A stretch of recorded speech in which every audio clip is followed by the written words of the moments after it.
আমি পুলিশ, হয়তো আরেকজন ছিল, আমাকে বাধ্য করছে। হয়তো আপনারা আমাকে দেখে বলছেন যে এই বড় বড় কথা বলে, আসলে না। আমিও ছিলাম, আমিও এরকম নির্যাতিত ছিলাম। তা নাহলে 5 তারিখের এই গণঅভ্যুত্থান না হলে আমি আজ এখানে বসে হতে পারতাম না। এটা আমি সবসময় বলি এবং স্বীকার করি। আপনাদের কাছে আমি বিনীত অনুরোধ করি যে আপনাদের অনেক কষ্টের পরে, অনেক ত্যাগ তিতিক্ষার পরে আজ আপনারা এই পর্যন্ত আসতে পারছেন। আজ 15-16 বছর পরে আপনারা যেরকম এক জায়গায় হতে পারতেন, সবার সাথে কথা বলতে পারতেছেন, ঠিক তেমন আপনাদের জেলার নেতৃবৃন্দ সবাই আসতেছেন।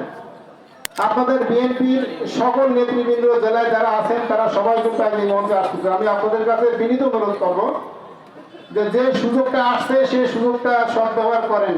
এমন কোনো কাজ করেন না যে আপনাদের মধ্য থেকে তৃতীয় পক্ষ কোনো সুযোগ নেই। আপনাদের কাছে বিনীত অনুরোধ করি, এই প্রোগ্রামটা আপনাদেরই। আমি কেন পুলিশে আসবো?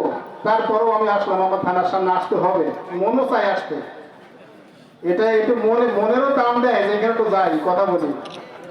আসলে সবসময় তো সব কথা বলা যায় না। আমি আপনাদের কাছে বিনীত অনুরোধ করি, কেউ কোনো ঝামেলা করবেন না। যারা লাঠি নিয়ে আসছেন দয়া করে পতাকাটা নেন, লাঠিটা এক পাশে রাখেন। অনুষ্ঠান কিন্তু আপনাদেরই, প্রোগ্রাম আপনাদেরই দল। আপনারা কেউ কোনো ঝামেলা করবেন না। আমি বারবার অনুরোধ করি, কেউ কোনো ঝামেলা করবেন না, শান্তিপূর্ণভাবে হোক। এই জন্য আপনারা আসছেন। আর আমরাও আপনাদের সেবা এখানে আসি, যতটুকু পারি আমরা আমাদের পক্ষ থেকে আমরা আপনাদের আইন শৃঙ্খলা নিয়ন্ত্রণের চেষ্টা করব।